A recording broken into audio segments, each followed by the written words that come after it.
Magluluto ako ng humba guys, pang ulam lang naman, kunti lang. Ito yung mga ricado guys.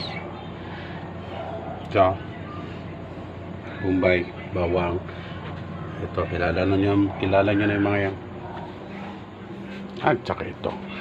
Asan na yung ito? Okay guys, magsisimula na ako mga guys. Una guys ay maglalagay tayo ng mantika.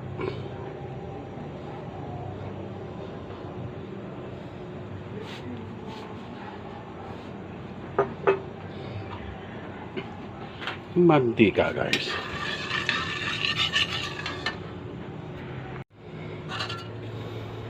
Tapos mga guys, maglalagay tayo ng asukal mga guys. Tama lang. Hindi masyadong marami.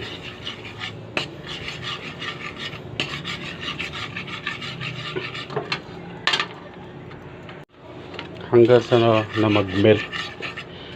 Matunaw yung ano guys, yung asukal. Yan ganyan. Parang kulang pa yan guys.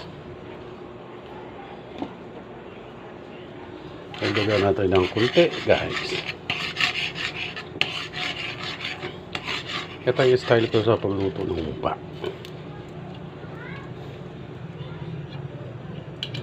At pag nag-melted na yan siya guys, saka mo ilalagay yung karne.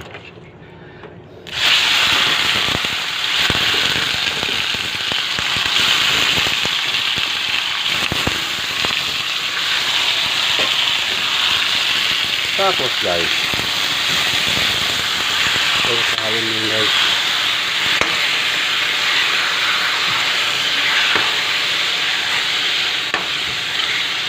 Pero mga guys, may nakalimutan ako.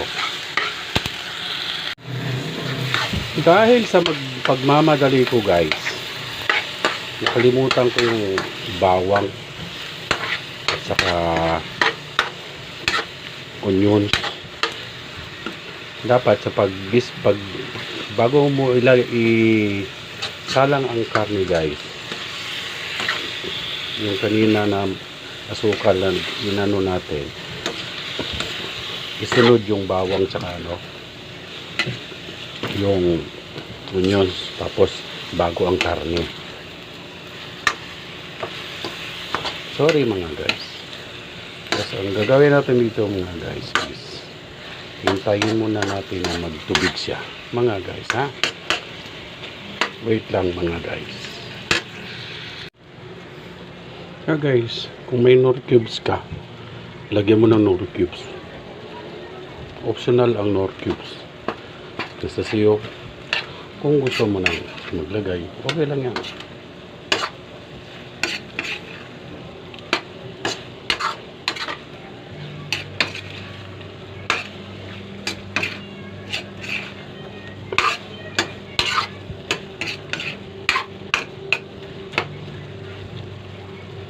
Pakatasin muna natin, palabasin muna natin yung kanyang katas.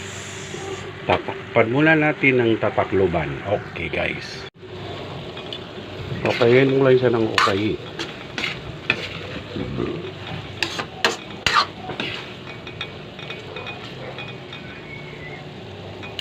Tsaka tayo naglalagay ng toyo. Hindi masyado marami, tama lang.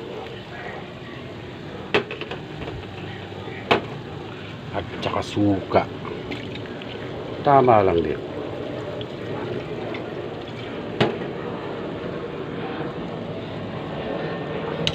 At mix mekos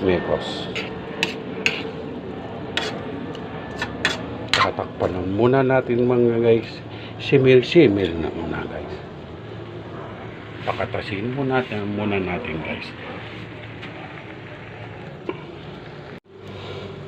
Ilalagyan natin ng oyster guys.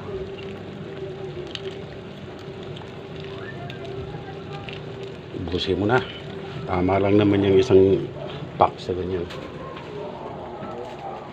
At maglalagay ka ng bitchin guys. Huwag mong ubusin lahat guys.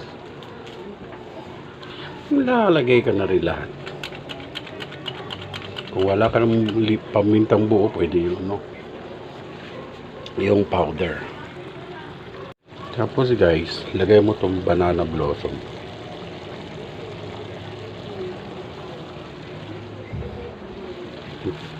Buhos natin yung Sprite guys.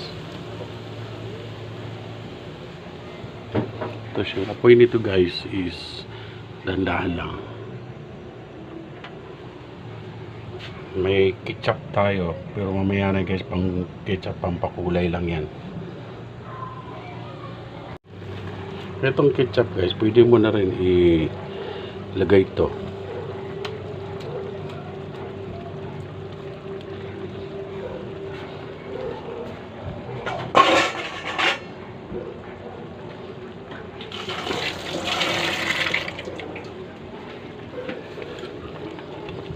Para yung lasa niya kakapit.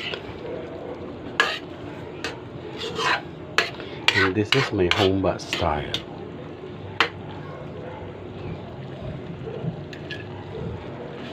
Ilagay mo na rin to guys. Para wala ka nang hihintayin. Ganun din yan eh.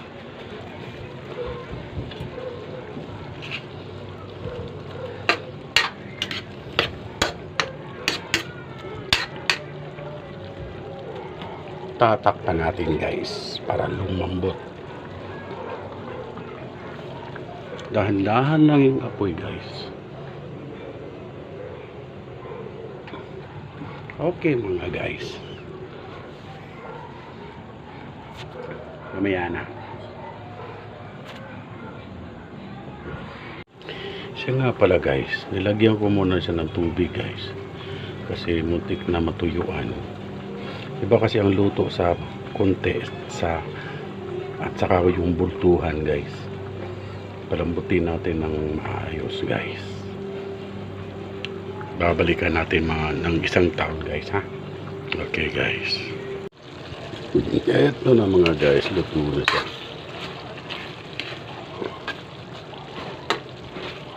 Ang sarap nito mga guys. Thanks for watching mga guys. Kakain na kami guys.